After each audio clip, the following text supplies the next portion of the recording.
Congratulations! You now own the American side of Niagara Falls, 6 million cubic feet a minute. But before you spend a cent, that thunder at the railing isn't just nature. It runs on a legal schedule. A 1950 treaty split the river, 100,000 cubic feet a second by day, for the tourists, 50,000 at night. The other half never reaches the edge. It's siphoned upstream, sold as electricity, and you don't get a cent. If you don't find where the money hides, your natural wonder will drain your money while someone else pockets the power. We'll look at who controls the shore, what the mist boats cost, and the time someone walked the dry rock after the American Falls were switched off completely for 5 months. But before you spend $1, let's see what the people who actually run your falls are doing right now.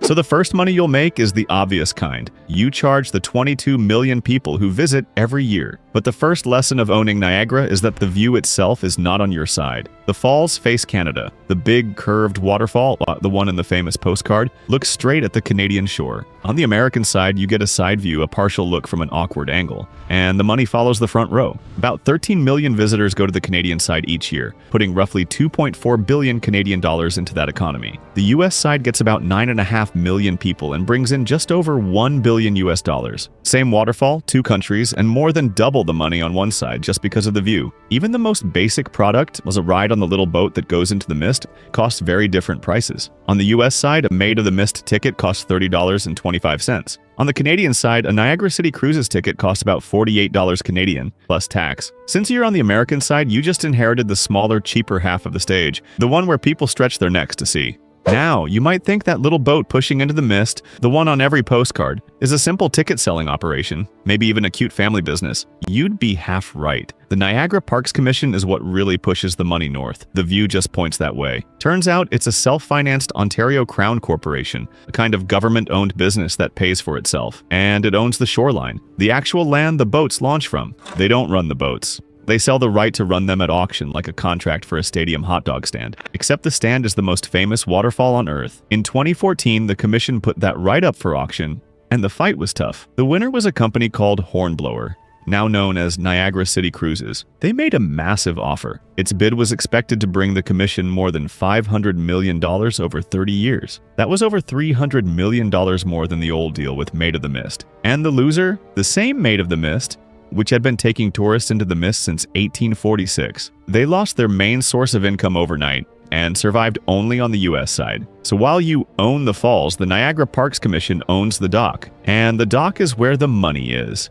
So the tickets are an unfair game, and the boats are a government auction. But both of those are small amounts compared to what happens when you build a casino right on a cliff overlooking a natural wonder. Because that's exactly what both sides did. On the Canadian side, built so the last thing you see before you gamble is the big curved waterfall, sits the Niagara Falls View Casino Resort. They spent $1 billion building it, stuffed it with over 3,500 slot machines, and turned the whole place into a gambling town with a waterfall out front. The American side did something even stranger. There, the casino isn't run by a company, but by a nation that governs itself, the Seneca Nation of Indians. And under the legal agreement they made with New York State, 25 cents of every dollar a slot machine takes goes straight to Albany, the state capital. Since 2002, that single slot machine deal has quietly moved about $1.4 billion to Albany. You come for the water, you stay for the tables, and every pull of the lever sends a tax payment to a government that isn't yours. Get this, nobody thinks of Niagara as a gambling town, but one casino alone has handed more than $1 billion to a single state.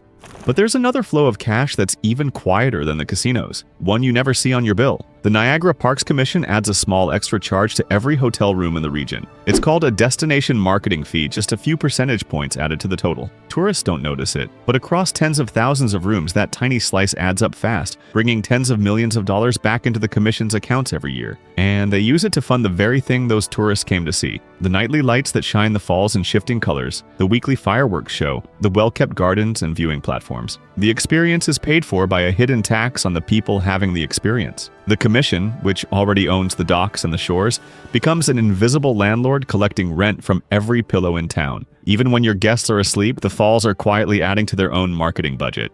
And here's a part of the business the travel brochures will never show you. The falls have been an accidental publicity machine for over a century, powered by people trying to cross them in barrels or walk over them on wires. In 1901, a schoolteacher named Annie Edson Taylor became the first person to survive going over the big curved waterfall in a barrel lined with cushions. After her came a parade of people doing dangerous stunts. People walking on high wires, people in barrels, even a man who crossed in a giant rubber ball. Every single one of them was arrested and fined by the authorities. But every arrest made international headlines, and every headline caused a sudden jump in tourism. The people who ran the falls publicly called the stunts dangerous and illegal, but they never stopped the crowds those stunts drew. The falls got free global advertising every time someone tried something dangerous, and the local government got to collect the fines while the hotels filled up. It's a strange loop, a monument that markets itself through people's wild ideas. The authorities play two roles. They are the strict protectors of public safety and also the quiet ones gaining from the jump in visitors. You inherit this tradition. One dangerous person with a barrel can do more for your profits than a paid ad campaign,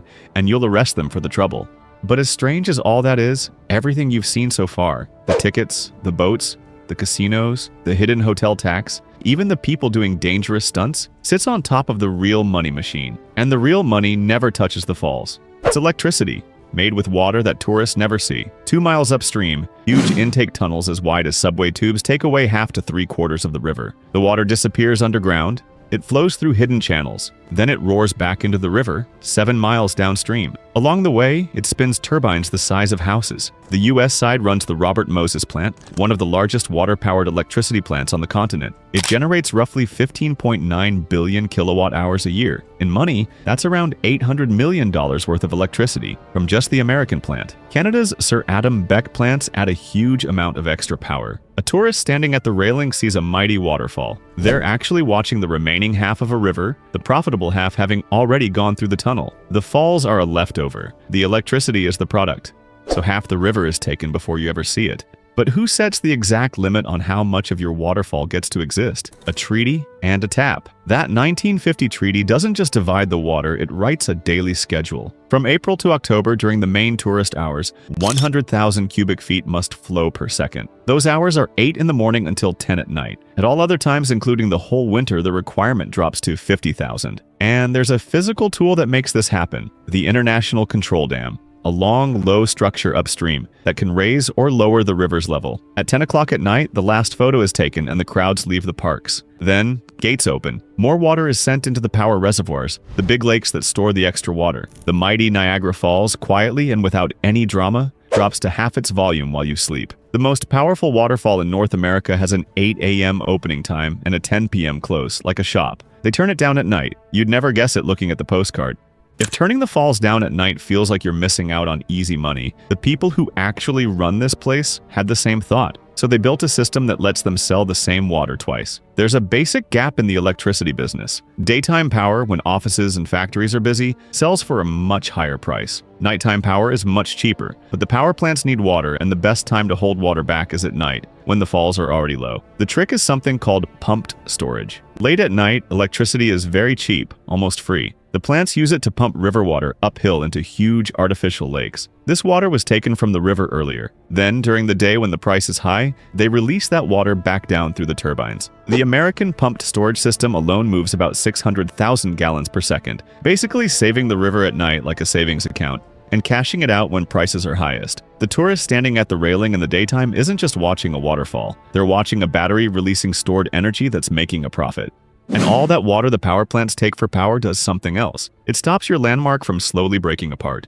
Here's something the tourists never see. If left to itself, Niagara Falls is slowly destroying itself. The force of the water used to eat away the cliff at a rate of 3 to 5 feet a year, sometimes 6. Over centuries, it had moved 7 miles upstream from its original cliff line. That would be a nightmare for anyone who owns it. Your landmark literally breaking apart and retreating, slowly destroying itself. But when the power plants began taking half the river, they accidentally gave the falls a longer life. The same water that was wearing the rock away was the water now flowing into the tunnels. The rate of wearing down dropped to less than a foot a year, and it's expected to slow even more to about a foot every 10 years. By pulling the water for profit, the operators stopped the self-destruction. The falls aren't a wild, dying force anymore. They're a stable display preserved for future ticket buyers. They didn't just use the falls, they froze them in place to protect the money coming in.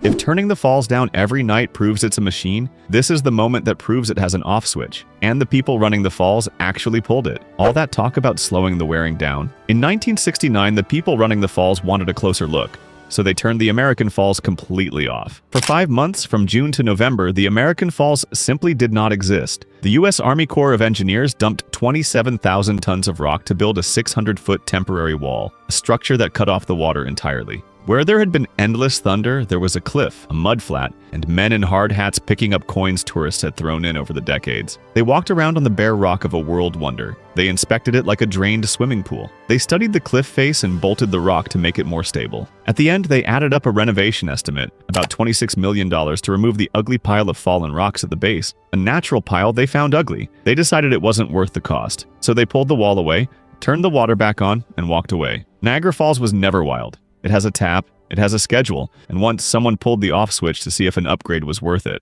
So that's your icon. The tickets are an unfair game where Canada owns the front row. The boats are a government auction that ended a 160-year-old family business. A billion-dollar casino built right on the cliff sends 25 cents of every slot pull to the state. A tiny hidden hotel tax quietly pays for the nightly light show and the fireworks. And a century of people doing dangerous stunts keeps your name in the papers while you fine and arrest them. But the real money never touches the water. Half the river is taken upstream and sold as electricity. A treaty turns your waterfall down at night, and they pump it uphill in the dark to sell it back to you the next morning. And once they turned the whole thing off to see if a renovation was worth it. Niagara Falls is a machine with a tap. The people who run it have always kept their hands on the tap. You inherited a stage set and the lighting bill is paid for with electricity. Now you know where the money really is.